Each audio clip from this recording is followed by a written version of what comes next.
first prime time sunrise. வணக்கம். நீங்கள் இணைந்து கொள்வது நியூஸ் ஃபர்ஸ்டின் காலை நேர பிரதான செய்தியுடன். விரிவான செய்திகளுக்கு செல்ல முன்னர் முதலில் இன்றைய தலைப்புச் செய்திகள். காணாமல் போனோர் தொடர்பான முறைப்பாடுகளை விசாரணை செய்யும் ஜனாதிபதி ஆணைக்குழுவின் கிளிநொச்சி மாவட்டத்திற்கான 3ஆம் நாள் அமர்வு இன்று. சட்டவிரோதமாக துப்பாக்கிகள் வைத்திருப்போரை கைது செய்வதற்கான நடவடிக்கைகள் அடுத்த மாதம் முதல் ஆரம்பம். தேசிய கல்வி கலாசாலைக்கான மாணவர்களை இணைத்துக் கொள்ளும் நடவடிக்கையில் மாணவர்களுக்கு அநீதி இழைக்கப்பட்டுள்ளதாக இலங்கை ஆசிரியர் சங்கம் குற்றச்சாட்டு.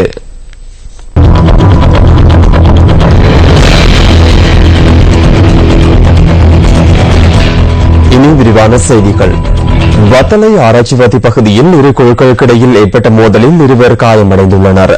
வத்தளையில் தற்காலிகமாக குடியிருக்கும் நபர்களுக்கும் அப்பகுதியில் வசிக்கும் நபர்களுக்கும் இடையில் நேற்றிரவு மோதல் ஏற்பட்டதாக போலீசார் தெரிவித்தனர். இந்த சம்பவத்துடன் தொடர்புடைய 6 பேர் கைது செய்யப்பட்டுள்ளனர். அவர்கள் பயணித்த முச்சக்கர வண்டியையும் போலீசார் கைப்பற்றியுள்ளனர்.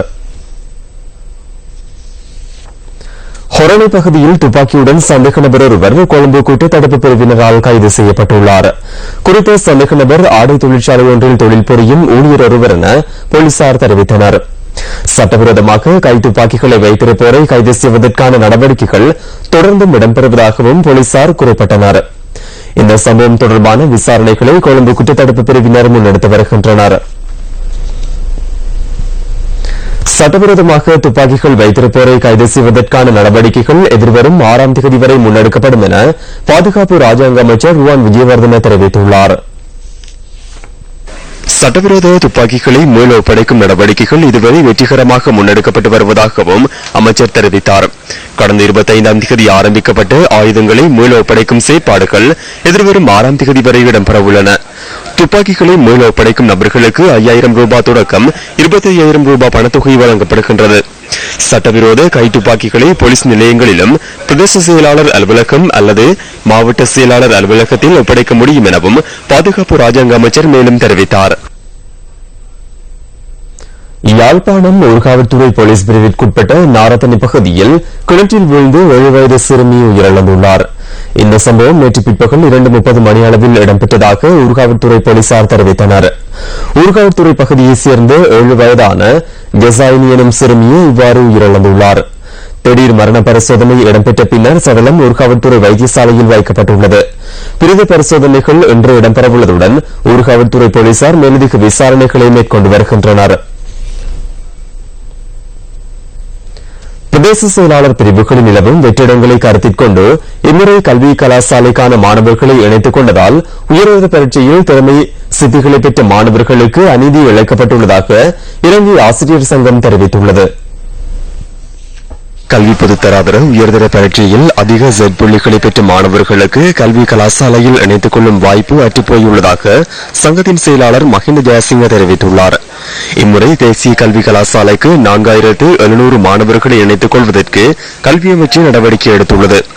மாணவர்களை இணைத்துக் கொள்வதற்காக நேர்முக பரீட்சையும் ஆரம்பிக்கப்பட்டுள்ளதாக அமைச்சு ஏற்கனவே அறிவித்திருந்தது.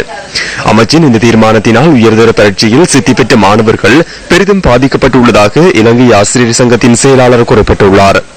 இதனால் அநீதி இழைக்கப்பட்டதாக தெரிவிக்கப்படும் மாணவர்களுக்கு ஆதரவு வழங்குவதற்காக இன்று கல்வி அமைச்சுக்கு முன்பாக ஆர்ப்பாட்டம் ஒன்றில் ஈடுபட உள்ளதாகவும் சங்கத்தின் செயலாளர் மஹிந்த ஜெயசிங்க மேலும் தெரிவித்தார். எவ்வாறாயினும் எந்தவொரு மாணவருக்கும் அநீதி இழைக்கப்படாத வகையில் கல்வி கலாசாலைக்கு மாணவர்கள் இணைத்துக் கொள்ளப்படுவதாக தேசிய கல்வி கலாசாலையின் ஆணையாளர் LMP தர்மசேன தெரிவித்தார்.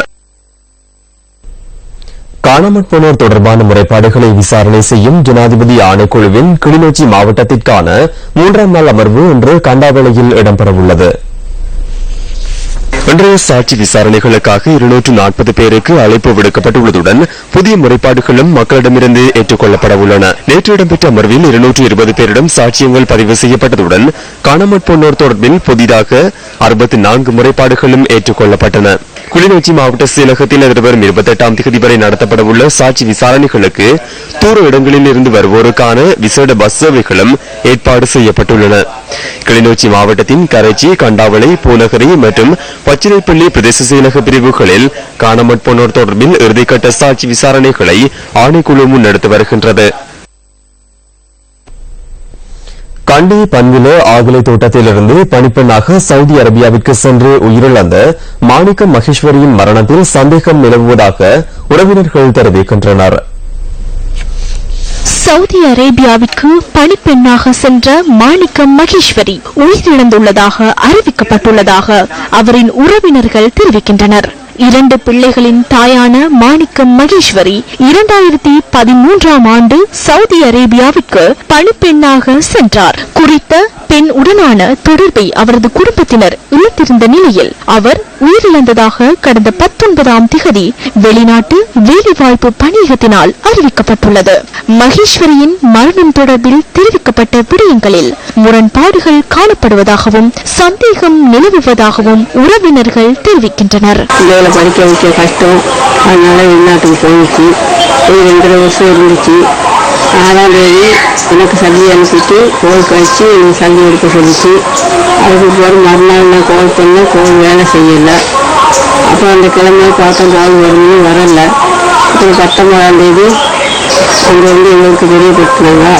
என் பிள்ளைகளை நான் பார்க்கணும், என் பிள்ளைய சுருக்கா கொண்டு வந்து எனக்கு எப்படியா இருந்துச்சுன்னு கேட்டாங்க. கேஸ் வெடிச்சு இருந்துச்சுன்னு சொன்னாங்க. இப்போ நாங்கள் கேட்டோம், கேஸ் வெடிச்சு இருந்துட்டா நீங்களும் வீட்டில் எல்லாம் பாதிச்சிருப்பீங்க தானே அப்படின்னு கேட்டோம். இல்லை அப்புறம் சொன்னாங்க, எப்பவும் காலையில் அடிச்சுக்கிட்டு சாதிரை அடிச்சுக்கிட்டு வீட்டில் ரூமில் தூங்கி இருந்துச்சு. நாங்கள் காலையில் வந்துச்சு பார்த்தோம், கதவு திறக்க இல்லை, கதவை அடிச்சு பார்த்தோம், இறந்து இருந்துச்சு அப்படின்னு சொன்னாங்க.